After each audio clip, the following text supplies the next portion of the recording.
రాముడికి ఇల్లాలు సీతమ్మ, రావణుడికి ఇల్లాలు మండోదరి. మండోదరి మహాపతివ్రత, సీతమ్మ మహాపతివ్రత. ఏ గ్రేడ్ పతివ్రత, బి గ్రేడ్ పతివ్రత ఉండరు. పతివ్రత అంటే పతివ్రత అంతే. ఇద్దరూ మహాపతివ్రతలే. ఇద్దరూ మహాపతివ్రతలైతే ఇద్దరిది సమాన స్థాయి. మండోదరికి దేవాలయం ఉందా? మండోదరిని వేదిక మీద పెడతారా? పెట్టాలంటే పక్కన రావణుడిని పెట్టాలి, అందుకని పెట్టరు. మరి సీతమ్మని ఎందుకు పెట్టారు? భర్త రాముడు కనుక, రాముడు ధర్మాత్ముడు కనుక. సీతమ్మ జీవితం ఎందుకు తరించింది అంటే రాముడు భర్త అయ్యాడు కనుక. మండోదరి ఎంత పతివ్రత అయినా ఎందుకు ఈ సంతోషాన్ని పొందలేకపోయింది? ఈయన లాంటి వాడు రావణుడు పాడుకున్నాడు.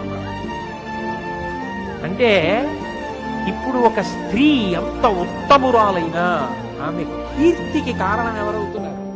పురుషుడు అవుతున్నాడా?